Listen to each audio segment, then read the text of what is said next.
José Geraldo de Souza Júnior é um profundo defensor das causas sociais.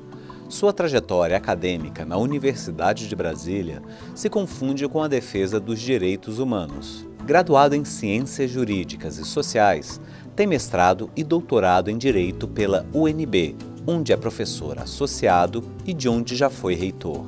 José Geraldo é também jurista e pesquisador de temas relacionados aos direitos humanos e à cidadania. É ainda um dos autores do projeto Direito Achado na Rua, grupo de pesquisa registrado no CNPq, com mais de 45 pesquisadores envolvidos. Souza Júnior define o direito achado na rua como uma concepção do direito emergente.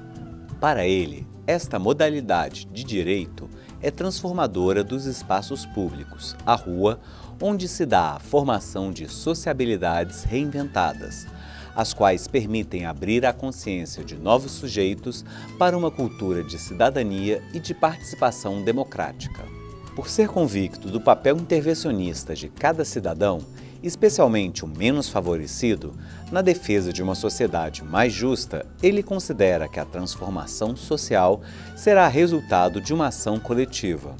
No seu caso, em particular, no que diz respeito ao direito achado na rua, ele afirma: somente um delírio solipsista poderia imaginar como próprio um trabalho que é fruto da construção solidária de tantos, em intenção e em movimento. O que sou e o que quero ser é um porta-voz.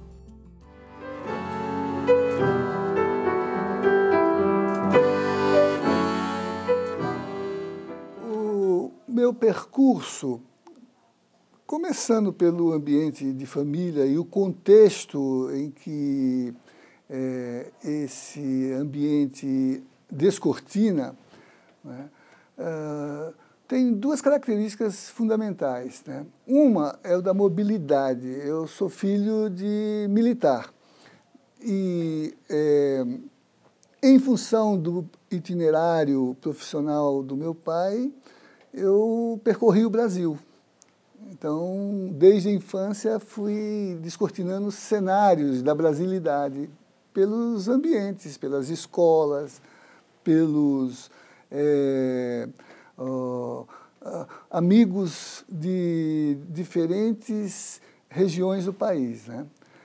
Mas também sou neto de um jurista, né? E nesse ambiente, a discussão sobre a justiça, meu avô, além de professor de direito como jurista, juiz, né, era também professor de história.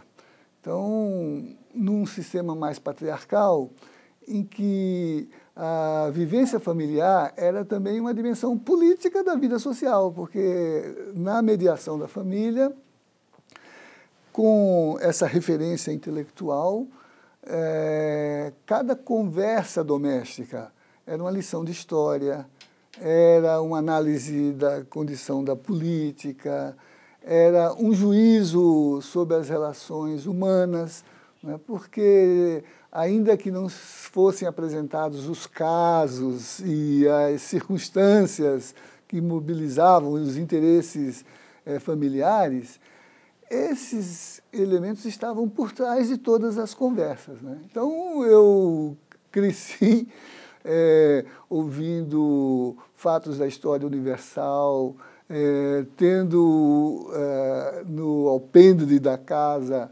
né, as visitas dessas personalidades que faziam parte do contexto de uma família que tinha acesso, pela sua condição de classe, aos bens culturais, né? Não tanto aos bens econômicos, mas aos bens culturais, né?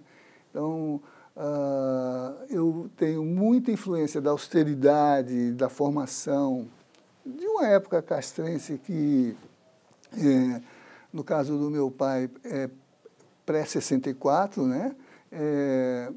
E no caso do meu avô, a questão do humanismo, né? Da filosofia, da literatura, né? E da inserção, né, dos grandes debates que aconteciam na história do país. me lembra muito, já que a questão trazida proporciona isso, o livro do Thomas Mann, A Montanha Mágica. A minha casa, a casa do meu avô, era uma espécie de ambiente referido no livro que as pessoas conversavam, mas por pano de fundo das conversas estavam as grandes correntes do pensamento, os grandes problemas da humanidade, as grandes questões da sociedade, né? Então, ali eu fui conhecendo filosofia, literatura, história e política.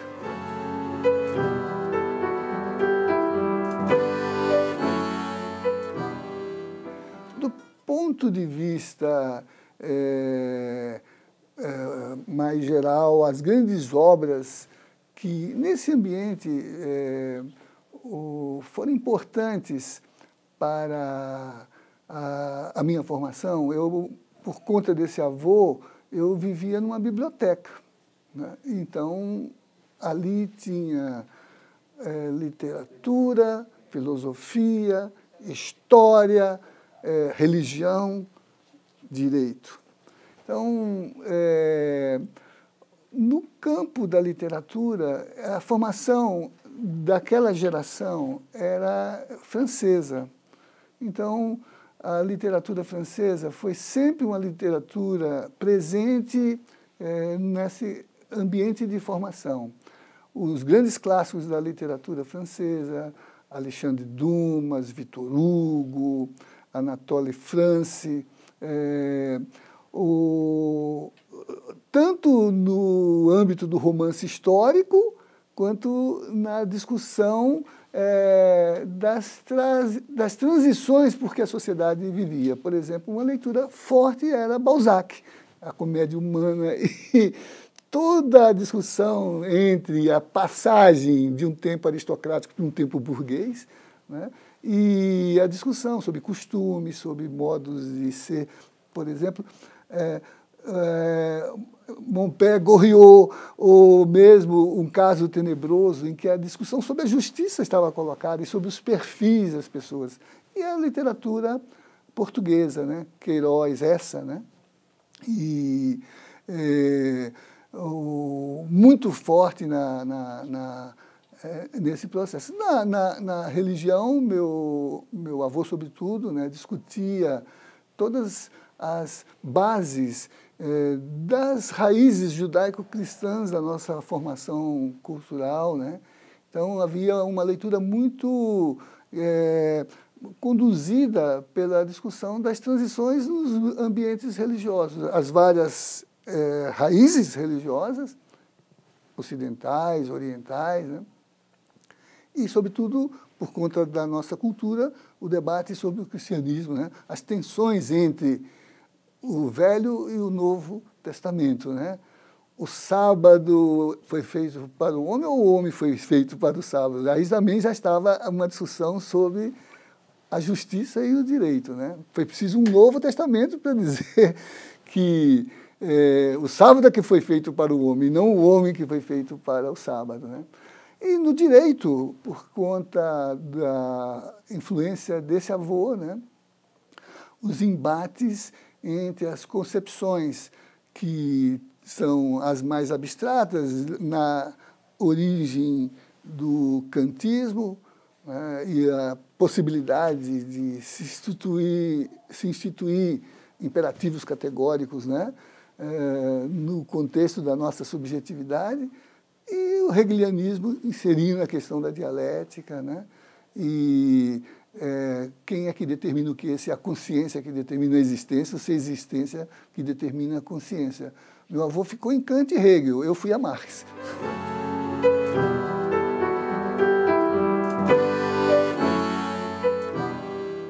A conjuntura, ela define muito o que significa a militância universitária, porque eu me inseri na militância universitária em dois planos, né? O plano da formação, ainda estudante, são as lutas dos anos 1960, né? que, do ponto de vista do lugar universitário, significava pelo menos duas coisas. De um lado, as injunções da política, como fazer militância universitária num contexto de encurtamento do espaço da política, de subtração do espaço da política, ou pelo menos de monopolização autoritária do espaço da política. E também no campo teórico, numa conjuntura de tensão paradigmática, um velho mundo intelectual, um novo mundo intelectual, né? Uma intelectualidade de conformação diante do processo da política e uma realidade de subversão desse campo de o fechamento paradigmático, né? E a tensão, por exemplo, entre positivismo, que estava presente na cultura da conformação, o mundo é posto, e por conseguinte, o que está estabelecido é que serve de referência para o que você explica, né? Mas também um mundo em transformação, a complexidade entrando, as expectativas de interdisciplinaridade, né? O pensamento crítico, né? As teorias críticas e inconformistas, né? Abrindo ensejo para que condições sociais e condições teóricas orientassem a nossa formação. Depois, na formação, o engajamento profissional, né? Quer dizer, duplo, porque enquanto profissão, muito dessa profissão foi nesse contexto. Então, por exemplo, no meu caso, a formação na advocacia, o engajamento na política de defesa dos direitos civis e dos direitos humanos, a luta contra a ditadura inclusive no ambiente universitário, 477, AI-5, né? E a repressão ao trabalho político no ambiente intelectual. O pensar era subversivo, né? Então, a advocacia foi uma advocacia de defesa dos interesses universitários. Na luta pela anistia, inclusive para os rebeldes universitários. Depois, como professor, desde os anos 1980, aqui em Brasília, que eu iniciei como professor na UDF, depois de 1985, na UNB, com a redemocratização do país e com a abertura política e teórica no espaço da universidade, tendo eu vindo para cá no reitorado de Cristóvão Buarque, né, em que eu comecei como professor e eu também como assessor do reitor Cristóvão, com dupla função em sequência. Fui primeiro procurador-geral da universidade, isso é um período anterior à AGU, né? A procuradoria era própria da universidade, e depois chefe de gabinete do reitor até o final do seu mandato, né? E depois as circunstâncias de reconstrução da universidade na redemocratização do país.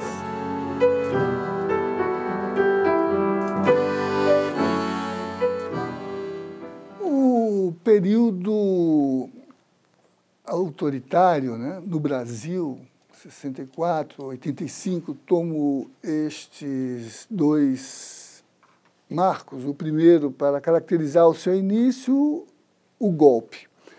O segundo, para definir a passagem do poder militar para o poder político em direção à redemocratização, pelas mediações que a gente conhece bem, a luta pela anistia, a luta pela Constituinte e pelas eleições gerais e diretas, incluindo a de presidente da República, e a luta pela memória e pela verdade. São três processos que ainda não se esgotaram, porque eles ainda influenciam a transição. Eu não considero que estamos num período de recuperação democrática da experiência difícil de um país como o Brasil, de origem colonial, né, periférica em relação aos interesses centrais do desenvolvimento econômico no mundo, né? Nós estamos nesse processo. Porém, estamos saindo bem da condição ditatorial, em que, entre outros elementos de caracterização, estão o de subordinação da política a uma linha hierárquica que nega a liberdade de expressão, de organização, de participação. E usa, para isso, os instrumentos mais obscurantistas, porque usa a censura, usa a tortura, usa a negação da política com as cassações de mandatos, com as suspensões de direitos, com os banimentos, com os exílios e com os assassinatos políticos. Não por acaso, no contexto desta transição, ainda funcionam, nesse momento, no país, algumas comissões que dão bem conta desse processo. A Comissão de Mortos e Desaparecidos, que não tem ainda o balanço das vítimas deste período. A Comissão de Anistia, que não esgotou o acervo das reivindicações de restauração dos direitos políticos, né? E a Memória e Verdade, que ainda atua, porque se bem já tenhamos um relatório de uma comissão nacional, inclusive aqui na UNB, com a Comissão Anísio Teixeira de Memória e Verdade da UNB, ainda há um trabalho em percurso para cumprir aquilo que é a dinâmica da recuperação democrática, que é a reeducação e a reconstrução das instituições, a pedagogia do nunca mais, para que esses fatos não aconteçam. Essa experiência ditatorial, ela se organizou sob a base da negação dos direitos e dos direitos humanos, porque ela se apoiou na prática de crimes contra a humanidade, em que, por exemplo, a tortura e a negação do exercício da política, a criminalização da política tem sido as suas características, né? E muito desse processo está adormecido, e como lembra Darcy Ribeiro, considerando a nossa origem, que do ponto de vista colonial, né, nos dá uma ancestralidade de torturadores e de subordinadores, né? Entre nós, na nossa formação, nós somos essas duas coisas. Somos torturadores em potencial, né? Somos também pessoas que querem se humanizar em potencial. Essa tensão está presente entre nós, é um legado terrível, mas é um tremendo aprendizado que deve orientar a nossa postura para o nunca mais, para que nunca mais aconteça, para que a gente democratize a sociedade, constitua as dimensões republicanas da vida política e assuma os valores de respeito aos direitos humanos.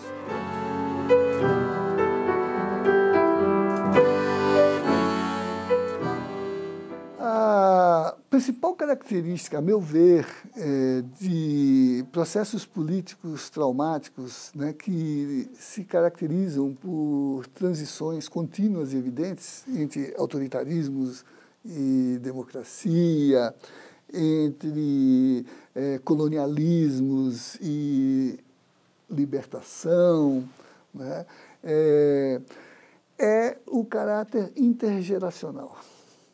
Intergeracional. Quer dizer, a juventude é a mediação entre estruturas arcaicas, envelhecidas, que, apesar de serem superadas, subsistem em práticas e em formas de apropriação despóticas, às vezes, né? Por exemplo, patriarcalismo, machismo, coronelismo, nepotismo, configurações desses modelos, né, que têm a ver com o velho. E as novidades, que são as emergências, muitas vezes ainda indistintas, utópicas, porque são projeções, né, que todavia se comunicam porque existe um sentido intergeracional. Então, eu acho que a juventude é um fator de costura do contínuo e de garantia da passagem do velho para o novo, né? Dando sentido ao novo, dando face ao novo, dando fisionomia ao novo e revelando os espectros que estão aí flutuando na nossa memória histórica, né? E na nossa prática política. Nesse sentido, eu acho que há sempre uma característica generosa e coletivizada da ação da juventude, né? E elas se equivalem no passado e no presente. Falando em termos universitários, por exemplo, né? As grandes bandeiras das reivindicações dos jovens universitários ou do movimento estudantil, de um modo geral, hoje, não se descolam das grandes reivindicações e das bandeiras dos jovens universitários e do movimento estudantil no passado. Por exemplo, a gente vê jovens pedindo maior participação na gestão da universidade, maior protagonismo no processo pedagógico, maior vinculação da universidade e da formação universitária às questões que dizem respeito à interpretação e à direção política do país, né? Não por acaso, nas manifestações recentes, em que há sobrevivência desses, vamos dizer assim, fantasmas, desses espectros históricos, me chamou muita atenção uma faixa que dizia "Chega de Paulo Freire", né? Chega de Paulo Freire, quer dizer, a tese, né, de que na pedagogia não somos mais bonecos de pau, somos cabeças que pensam, e os jovens reivindicam essa dimensão transformadora da educação para que o processo pedagógico seja dialógico, seja uma relação horizontalizada, debatida entre quem ensina e quem aprende, porque todo mundo ensina e todo mundo aprende. Então, por exemplo, as lutas por maior participação gestora na vida das instituições, né? A dimensão política. Não por acaso a ditadura inseriu nas estruturas estudantis o Decreto-Lei 477, que aplicava o AI-5 às ações estudantis, proibindo grêmios, proibindo organizações políticas dos estudantes. Essas teses estão nas lutas dos estudantes do começo do século XX, de meados do século XX, do final do século XIX. As bandeiras de Córdoba, na Argentina, pedindo participação na gestão da universidade, pedindo reconhecimento do protagonismo estudantil e pedindo algo que ultrapasse o lugar corporativo da cultura e da educação, pedindo abertura da universidade e das instituições de ensino para o social. Veja que hoje a gente, em 1960, por exemplo, a UNE reivindicava com a greve do terço, um terço de estudantes, um terço de servidores, um terço de professores para a gestão da universidade. Em Córdoba, em 1918, os estudantes pediam paridade, pediam participação dos corpos universitários na gestão da universidade. Então, os jovens são a linha intergeracional do vínculo entre o velho reconstruído e o novo emergente. E é importante considerar o que eles formulam, mesmo que, aparentemente, no que formulam, não se encontre com nitidez a natureza específica das suas demandas. Por exemplo, a política. Nem sempre a política está no lugar onde a gente pensa que ela está. E quando a gente, às vezes, diz que o jovem está despolitizado, ele está fazendo política por outra forma. Aí, ao invés de olhar os seus discursos políticos, talvez a gente devesse fazer uma leitura das letras de suas músicas. Ou, ao invés de verificar o seu engajamento, verificar por que eles se recusam a se engajar. Por que eles dizem, não vou por aí. Ou porque eles não aceitam as lideranças autoconstituídas, têm que construir a legitimidade dos processos a partir dos quais eles se movem, né? Então, eu acho fundamental, sem a juventude não há transição, porque a natureza de toda transição é a sua dimensão intergeracional. A velhice tende a esclerosar as estruturas e as ideias, a infância tende a irresponsabilizar as práticas e a nivelar as possibilidades. A juventude, ela como que faz o velho morrer, ajuda o velho a morrer e ajuda o novo a nascer.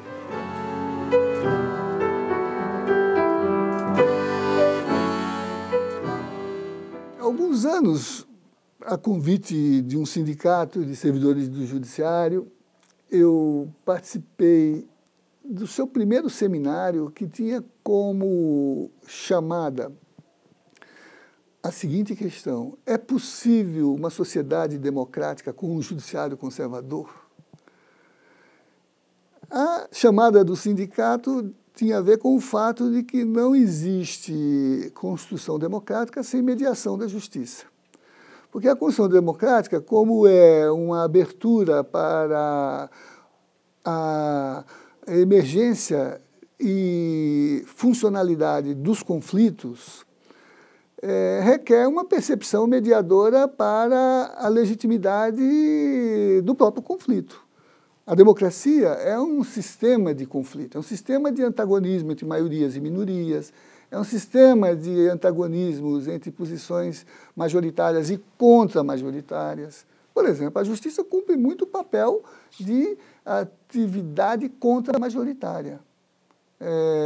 Majoritariamente é possível, por exemplo, que se criem expectativas. Um exemplo, redução da maioridade penal. Certos sentimentos de angústia, de leitura mal focalizada do lugar, das ameaças, as impressões sobre fatos que são hipostasiados para que se tornem a referência de justificação de uma série de políticas, né? Caso de criminalidade, caso de violência.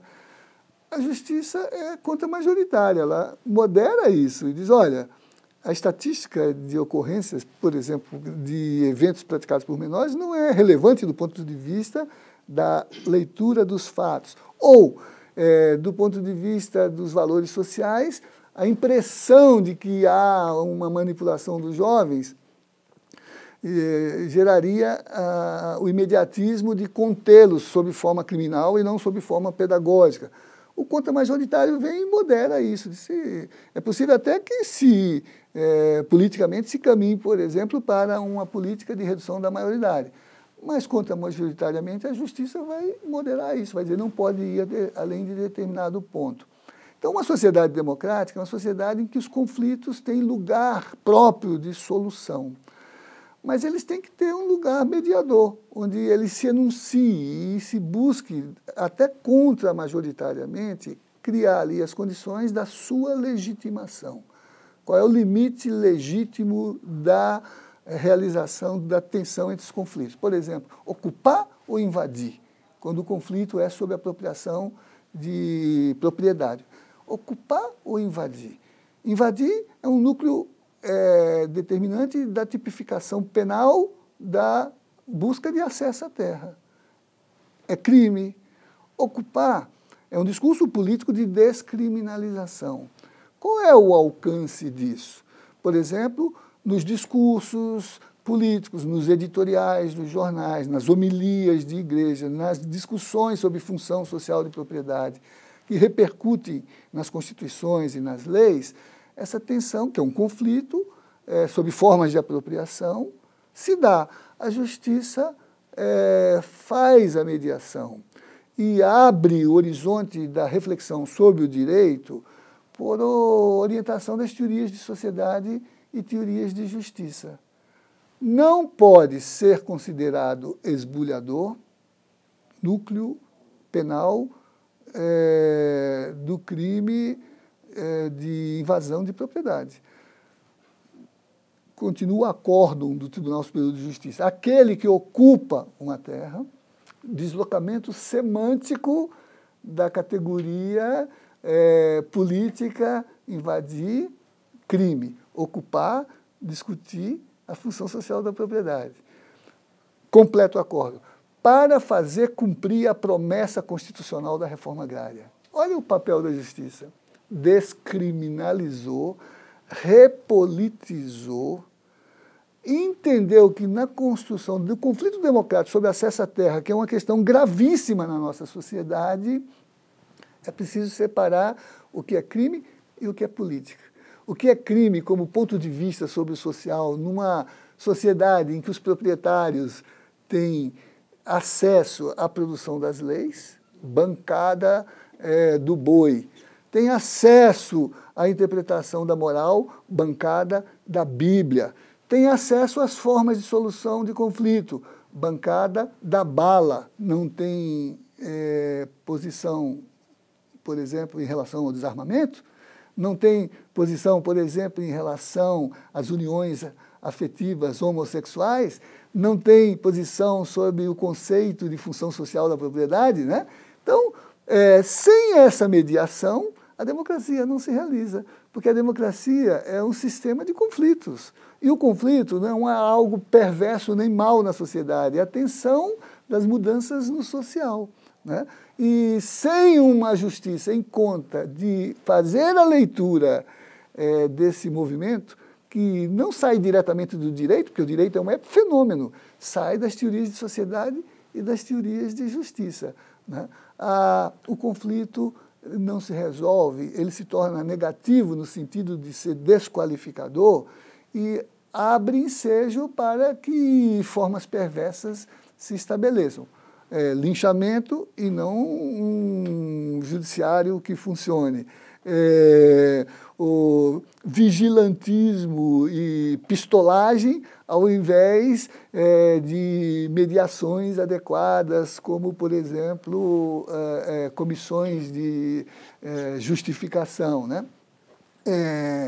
E infantilização da sociedade, porque ela poderia encontrar estratégias de trabalho para tal, né? Então, se não houver uma boa concepção de justiça, os sistemas judiciários, que não se confundem com a justiça, né, vão acabar até fazendo das boas leis promessas vazias, né? Então, sem uma base de justiça bem estruturada, com boa formação, com capacidade de leitura do social, com uma visão alargada do próprio direito e que seja apta a fazer a atualização do debate que as teorias de justiça e as teorias de sociedade oferecem, né? Não há uma democratização plena da sociedade, nem a democracia tem instrumentos mediadores adequados para fazer avançar os processos políticos em face dos embates conflitivos que são próprios de uma sociedade em transformação.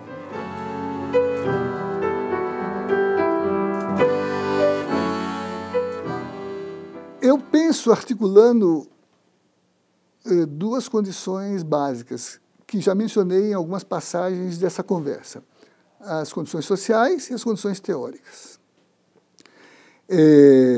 Nós não podemos pensar os processos sociais, políticos, jurídicos e históricos descolado do que acontece na sociedade.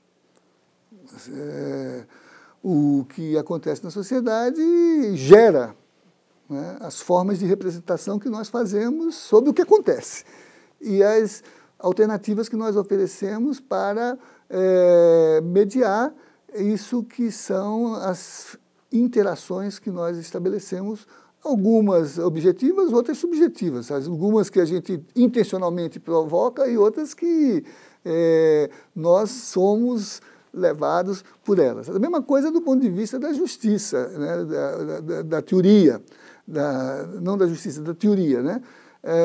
A gente não é capaz de explicar o que acontece sem ter representações interpretativas desenvolvidas enquanto capacidade explicativa. Isso se dá em todo o campo, se dá no campo do direito. Né? Então, por exemplo, nós somos uma formação social originada de um sistema colonial. E ainda hoje vivemos uma condição pós-colonial. Não é uma condição emancipada. Os limites do colonialismo estão presentes na nossa sociedade. Por isso que a gente fala entre aqueles que estudam a nossa identidade social, Darcy Ribeiro, Victor Nunes Leal, Sérgio Buarque de Holanda, Raimundo Faoro, né? O título do livro do Raimundo Faoro é Os Donos do Poder. O título do livro do Victor Nunes Leal é Coronelismo, Inchada e Voto. O título do livro do Darcy Ribeiro é O Povo Brasileiro, como é que se forma o povo brasileiro, né? E em todos eles a referência colonial está presente numa dimensão em que, do ponto de vista da teoria e do ponto de vista da política, o outro, como parte da interação social, não existe ou é negado. O índio não era gente, o escravo não era gente, a mulher não era gente, o jovem era subcidadão, só era cidadão o proprietário, por exemplo, dito conforme a Constituição de 1824, o homem de bem. Ele é homem de bem não é porque ele tem dignidade, é porque ele tem renda. O bem aí não é um valor ético, é uma referência econômica. Não por acaso os historiadores chamaram a primeira Constituição, contrariamente à atual, que é chamada de cidadã, a primeira é chamada Constituição da Mandioca. Por quê? Porque a cidadania era censitária, era medida pela renda. Então, veja, leitura da sociedade. O direito sufragava tudo isso. O direito, na Constituição, nas leis, sufragava tudo isso. Protegia o homem, o branco, o proprietário, o católico. Negava reconhecimento de direito à mulher, aos jovens, aos que não tinham renda do trabalho. E como a Constituição de 1824 é anterior à abolição da escravatura, negava humanidade ao trabalhador. O trabalhador não era gente, tanto que o escravo era comprado, vendido, né? Até porque a condição da existência de pessoa, homem e mulher, derivava do fato de ser livre e igual em direitos. O escravo nem era livre, nem era igual. Era, portanto, diferentemente do que dizia a Constituição no espírito da Declaração dos Direitos do Homem, não era homem e não era mulher, né? No sentido político. O direito sufragou tudo isso enquanto teoria, construiu sistemas de reconhecimento dessa realidade, legitimou esse processo, construiu artigos para dizer isso, e o fez com base em apoio a realidades que se valiam porque estavam postas no existente, eram descritas como naturais. O sociólogo Durkheim dizia assim que o direito era a dimensão visível da solidariedade. E a solidariedade era a expressão dos fatos orgânicos das relações sociais. Quando as relações sociais se dão de sua forma de subordinação, ou de escravização, ou de hierarquização, o direito reflete isso, porque o sistema intelectual é descritivo, não é analítico, é descritivo. Por isso que Durkheim dizia que o fato social são as coisas, e o conhecimento das coisas é a sua exteriorização, a sua observação e a sua descrição. No campo do jurídico, isso se reproduziu. O direito foi reduzido às leis, descrição seletiva de certos fatos sociais. foi colocado na estrutura dos poderes existentes, funcionalidade das estruturas administrativas da gestão política. Gestão de quem? Dos proprietários, dos homens, dos católicos, dos que eram considerados gente, né, no sentido jurídico. A crise disso, num contexto de libertação de povos, num contexto de emancipação social, questiona as formas da política e as formas do direito. O direito de estar na rua é isso, é perceber a demanda do direito fora das leis, além das leis, e até contra as leis, né? Porque a produção do jurídico como legislação é a representação desses valores em que na sociedade permanecem essas hierarquias, né? Então, o Roberto Lira Filho, ele é uma expressão entre nós no Brasil e na UNB desta posição que, de um modo geral, no mundo ocidental, se expressou numa recusa crítica no plano da teoria a uma legitimação não problematizada da reprodução do status quo social, e que se configurou sob a forma de crítica paradigmática, a crítica, por exemplo, ao positivismo científico, ao positivismo sociológico, ao positivismo naturalista, ao positivismo jurídico. O direito é a legislação, porque a legislação é a positivação fenomenológica do processo jurídico. Então, nos anos de luta política por romper com as formas coloniais na África, na Ásia, na América, o pensamento político se armou de uma crítica jurídica que produziu pensamento jurídico crítico. Por toda parte, legal criticism nos Estados Unidos, critique de droit na França, uso alternativo do direito na Espanha, em Portugal, onde havia ditaduras, né? E direitos insurgentes, para falar de movimentações do social que reivindicavam outras formas de sociabilidade contidas por legislações que reproduziam formas patriarcais, formas coloniais nas suas inscrições normativas e que impediam a expansão da sociedade, a expansão de novas ideias, de novos valores. Então, isso não se dava só no direito, se dava na teologia da libertação, para reconhecer a legitimidade das reivindicações de justiça social pelos pobres. O Concílio do Vaticano II está fazendo 50 anos agora.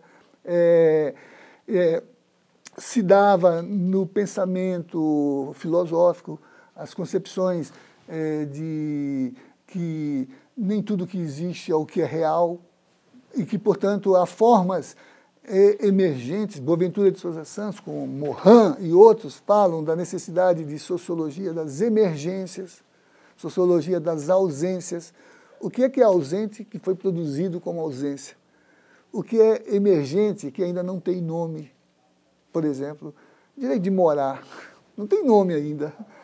Então, na crítica jurídica, Roberto Lira Filho entrou nesse ambiente.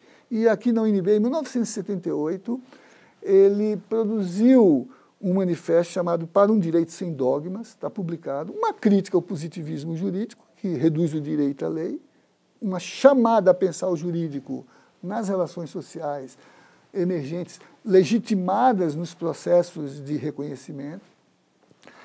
E na crítica teórica, se inspirar naquilo que, enquanto sociedade, se move para superar as opressões e as expoliações que os homens e as mulheres exercem uns sobre os outros, né? Então, enquanto alguns chamavam direito alternativo, outros chamavam direito insurgente, outros chamavam crítica ao direito posto, o Lira chamou de direito achado na rua, Porque a rua estava viva num contexto de transformação social. Ela estava ativada por movimentos. As pessoas se movimentam, se cruzam. No livro do Marshall Berman, Tudo que é Sólido Desmancha no Ar, que é um estudo de cultura, o eixo da leitura dele, do social, é a rua.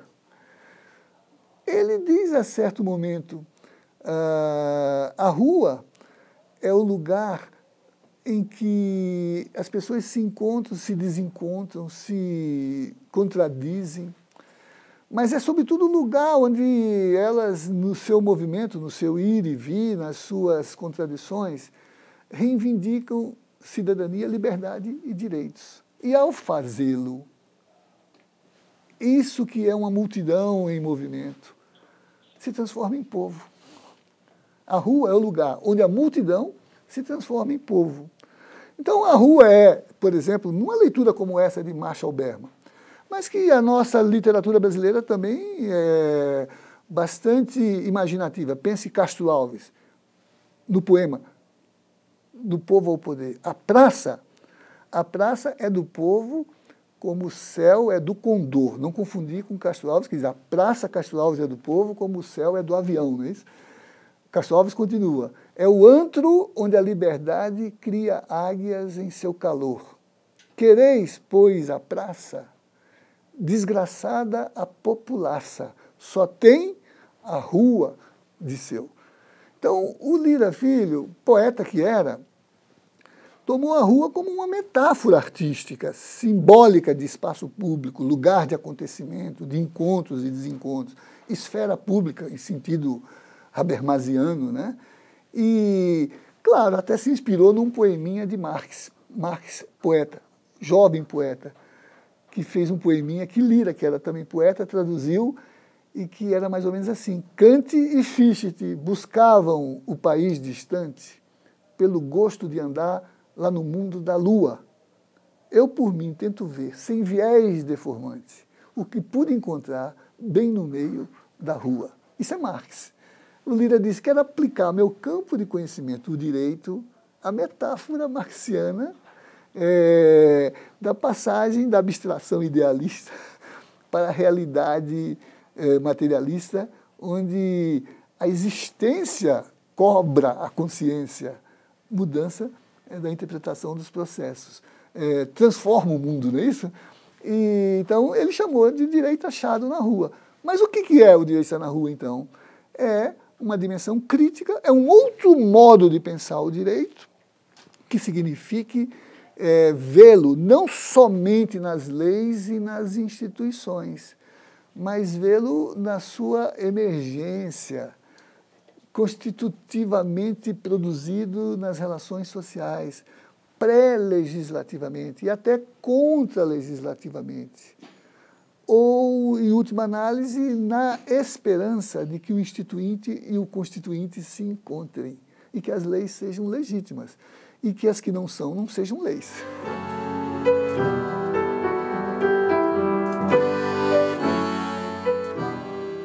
No meu percurso, acabei chegando à reitoria da UNB, né? Já tinha experiência anterior de cumprir todas as atividades gestoras de um professor na sua unidade, fui diretor da minha faculdade, coordenei as estruturas de ensino em diferentes momentos e acabei chegando à reitoria com a experiência de ter tido protagonismo nos conselhos da universidade. Participei de todos os conselhos da universidade, né? E, de alguma modo, criei uma referência de reconhecimento como acadêmico e como gestor na nossa instituição. Por isso que, quando tivemos a crise que a UNB vivenciou e que é conhecida, ali no ano de 2008, né, acabei sendo eleito reitor exatamente por ter um perfil que era, vamos dizer assim, compatível, próprio às tensões da conjuntura, capacidade de mediar, de fazer interlocução, né? E fiz um reitorado que se instalou nessa noção de diálogo, de construir os espaços para o diálogo, né? Por exemplo, ativando todos os conselhos da universidade e até criando conselhos que eram previstos no estatuto e que nunca foram instalados como conselho comunitário, né? Fazendo-os atuar permanentemente com pautas bastante significativas para que a comunidade se desse conta de que a gestão da universidade é um processo solidário e coletivo, por isso que o eixo retórico, simbólico da minha plataforma foi a universidade compartilhada, gestão compartilhada, quer dizer, construída no diálogo e no engajamento deliberativo de um sistema que, por definição, na experiência universitária, é todo colegiado. Nenhuma autoridade pode exercer plenamente sua pretensão diretiva, porque as decisões são mediadas por instâncias colegiadas, né? Por conta das estruturas deliberativas em conselhos, em colegiados da nossa instituição. Então, esse é um aspecto. Permitiu, com isso, lidar, né, com o mal-estar daquela conjuntura que provocou um antagonismo decorrente da tomada de posição dos vários corpos universitários em relação ao desempenho dos personagens daquela crise, a favor, contra, justiça e injustiça, né? Acho que fizemos uma gestão de virada de página. O que é responsabilidade se apure como tal, e isso é tarefa dos sistemas correicionais que estão atuando até hoje, os vários U's que formam o sistema correcional, TCU, MPU, AGU, né? Todos estão atuando. Uma virada de página, porém, constituída apenas, não apenas por uma dimensão, vamos dizer assim, de transição entre uma situação de crise, de derrocada de confiança e de suspeição sobre a universidade, que esse sistema acabou trazendo. A universidade estava nas páginas dos jornais, nas conversas de bares e de paróquias, né? Estava em todo lugar.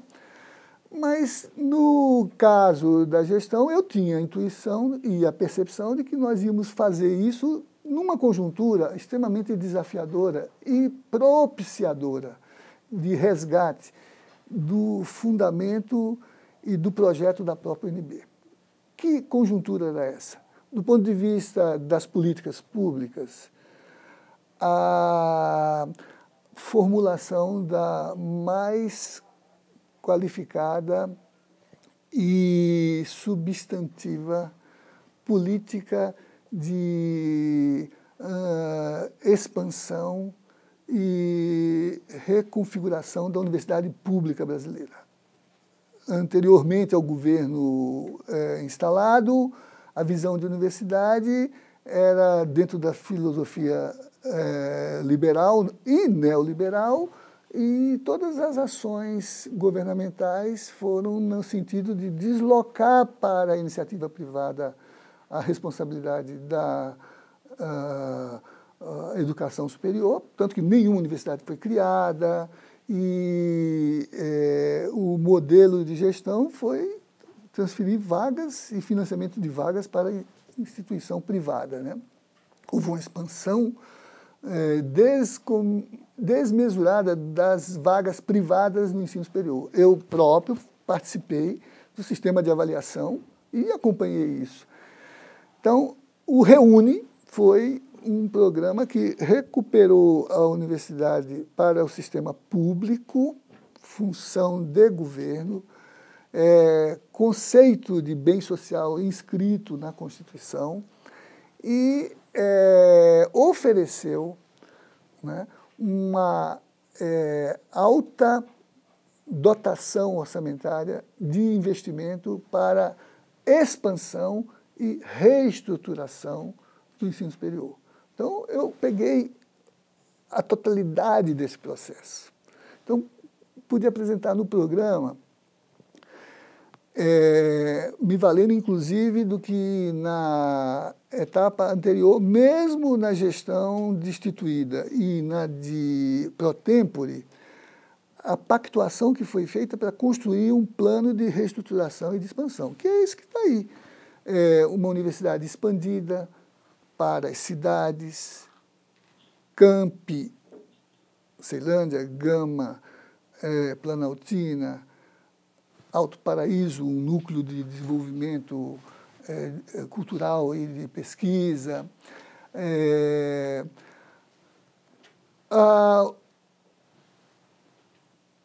A duplicação do número de vagas de acesso com a criação de cursos noturnos, dobrar o número de professores, expandir substancialmente o número de funcionários. Na minha gestão foram 30% de edificação em relação à área construída na UNB de 2008 a 1962. 30% de edificação. Ainda agora, percorrendo campus, vejo se completar algumas dessas obras. E o debate sobre a reforma curricular, estrutural, concepção de educação. Uma universidade, por exemplo, que radicalizou a ideia da inclusão social pelas cotas, pela ação afirmativa, pelos próprios campi novos, em função de que ali se abriu ensejo para uma demanda de ensino superior de um grupo social que tinha dificuldade de acesso à universidade, porque ela estava mais restrita a um certo setor de classe, que podia ter bons colégios, fazer aprendizado de línguas, ter tempo livre para estudar, frequentar cursinhos, né? Ou os colégios preparatórios. Então, eu acho que essa foi uma coisa que é destacável nesse período e que permitiu construir um programa que valorizasse os indicadores da expansão para a gente construir aqui uma universidade que respondesse ao papel social da Universidade de Brasília no contexto dessa expansão. Não por acaso, enquanto reitor, fui eleito pelos meus colegas reitores da ANDIFES, Associação dos Reitores, o presidente da Comissão de Autonomia, que é exatamente a continuidade dessa discussão no contexto da interlocução com o governo federal, Tribunal de Contas, onde se debatia o novo modelo de universidade no contexto da expansão produzida pelo REUNE, o Programa de Reestruturação e Expansão da Universidade Pública Federal Brasileira, né? Mas também tive ensejo, e tudo isso eu pude trazer para o programa, de fazer a gestão com dois simbolismos muito fortes para orientar as políticas da própria universidade, nos planos acadêmico, administrativo, nos campos epistemológicos, a planta epistemológica da universidade, no plano cultural, extensão e inserção da universidade na vida da cidade e do país. Eu tive na gestão o simbolismo da celebração dos 50 anos de Brasília e dos 50 anos da UNB. Então foi possível construir uma agenda cívica e cultural pensando nos dois modelos. Eu mesmo presidi e criei as comissões da UNB de celebração do cinquentenário da cidade e do cinquentenário da UNB. Então, foi um período de efervescência cultural, a realização do FLAC, que tinha sido experimentado na gestão do Cristóvão Buarque, tinha tido uma segunda edição na gestão do Ibanes, e que fizemos nesse período com editais internos, com a cidade se engajando, todas as atividades culturais da cidade se integraram aos eventos do cinquentenário, tanto da cidade quanto da UNB, e pudemos envolver cena contemporânea, Clube do Choro, as embaixadas. Por exemplo, a exposição de Oswaldo Guaiaçamim, a mais completa já saída do Equador, se instalou aqui no Museu da República numa celebração da cidade e da UNB, né? Com uma agenda que ocupou toda a cidade durante os anos que implicavam o cinquentenário da cidade e o cinquentenário da UNB. Por exemplo, edificar o Memorial Darcy Ribeiro aqui, o Beijódromo, foi parte desse processo, numa construção com a Presidência da República, com o Ministério da Cultura, para obter verbas que não são orçamentárias, que são do Fundo de Cultura, cumprir a homenagem ao fundador e criar um espaço nobre dentro da UNB que, por exemplo, do ponto de vista da cidade, era um novo projeto arquitetônico, por isso que fiz audiências públicas para discutir a validade da proposta arquitetônica e a validade do reconhecimento ao acadêmico Darcy Ribeiro, né? E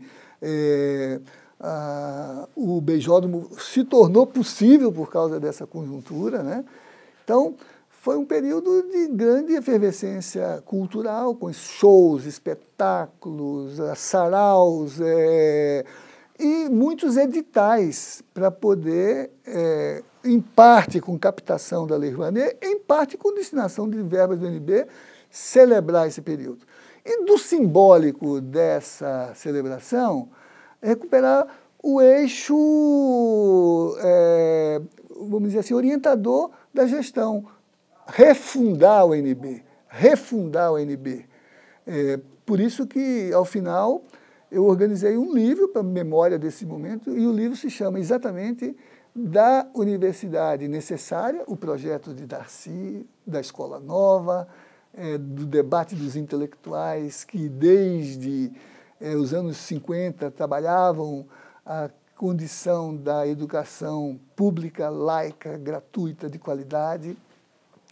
E eu trouxe a ideia da universidade emancipatória, porque a democracia não estava completa. Qual a contribuição da universidade à edificação da obra democrática? Então, eu escrevi o livro com a participação de outros acadêmicos para registrar esse momento e fixar esses conceitos. O livro se chama Da Universidade Necessária, Darcy, à Universidade Emancipatória, que é a sua utopia. Uma universidade de inclusão, uma universidade democrática, uma universidade que se sintoniza com o grande debate paradigmático que hoje se trava no mundo. No livro tem um texto do Alfredo Penavega, que é o colaborador de Morin no Horus, o Observatório das Reformas das Universidades no Mundo, e ele discute um pouco essa questão.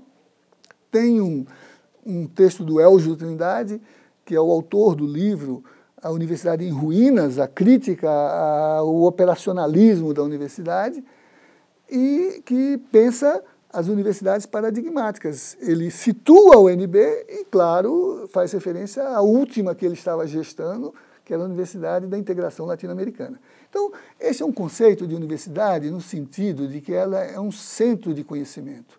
E é isso que deve balizar o seu desenvolvimento.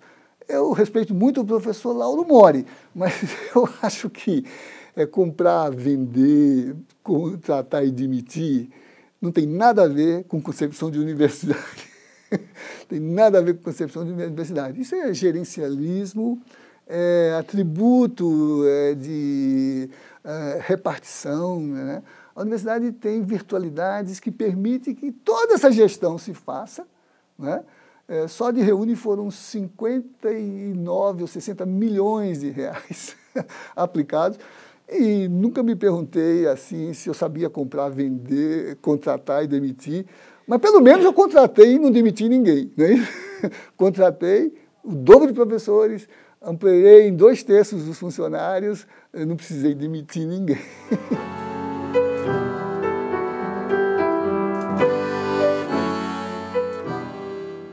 das características mais marcantes do desenvolvimento universitário recente foi ter se aberto à política de ação afirmativa. Primeiro porque respondeu a uma necessidade de políticas sociais amplas, uma vez que o país tinha alcançado, com estudos bem estabelecidos, uma constatação trágica. Sem essas políticas, a exclusão histórica manteria, ainda que com crescimento vegetativo, uma distância inalcançável entre as demandas de jovens negros e negras no ensino superior e no mercado de trabalho. Então, era uma condição necessária, ter uma ação que quebrasse essa paralela. Ambos crescem, mas nunca se encontram. E no campo universitário, porque o Brasil, a universidade, é um reduto da elite histórica. Basta ver que se na América Espanhola já tem universidade desde o século XVI, no Brasil a universidade é do século XX, porque o ensino superior foi negado à brasilidade. As elites tinham Coimbra ou tinham a Sorbonne, mas a formação dos quadros para o país não existia. Então, a universidade ela foi feita para atender às exigências da elite social brasileira.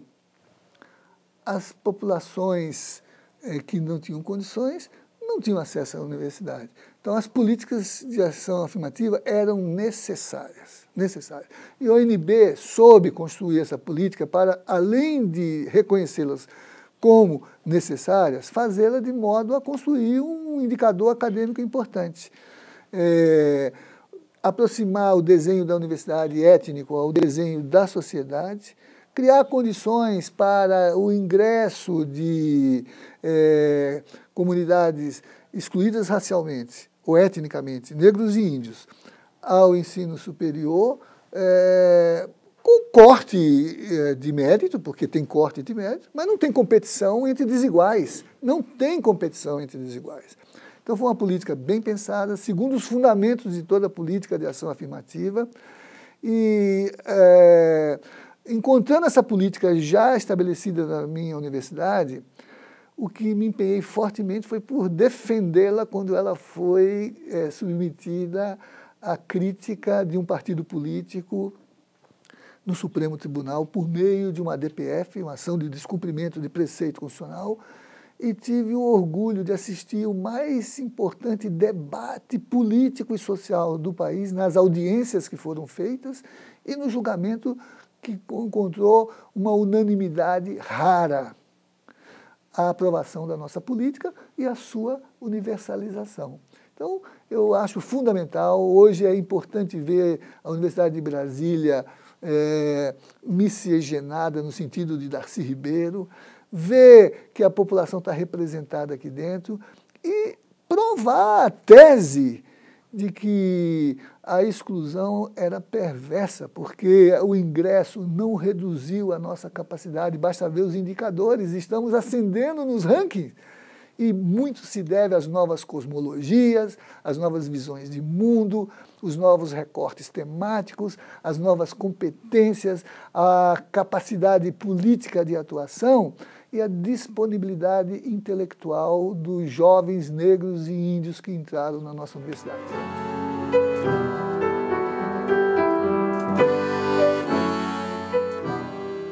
Manter a visão que a experiência política brasileira construiu de fazer da universidade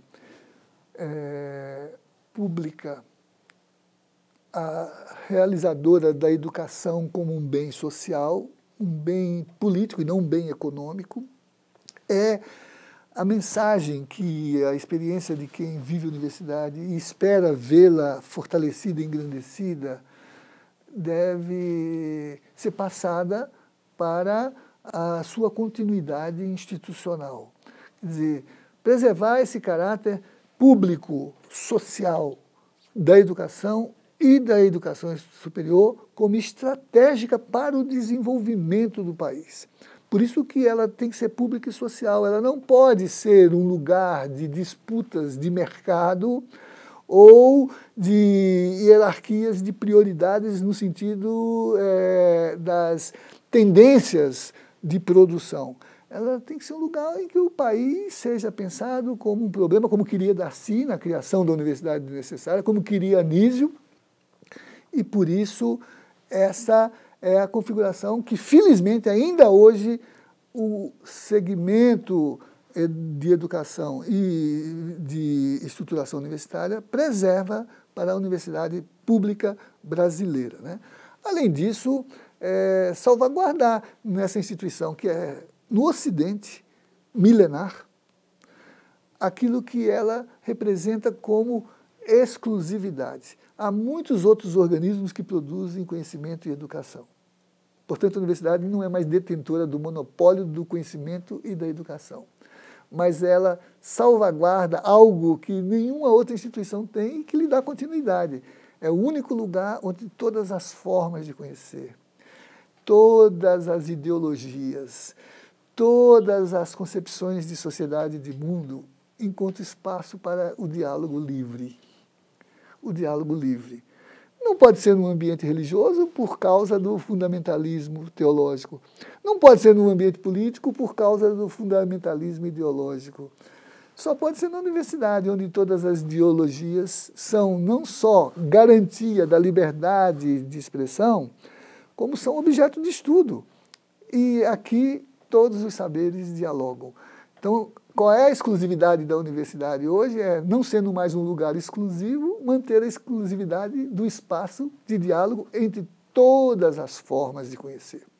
E como a gente sabe, a racionalidade só existe porque ela é, de fato, não uma forma de conhecer, mas a integração de todas as formas de conhecer.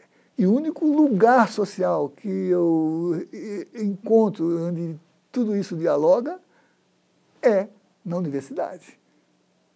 Claro, como uma instituição educadora.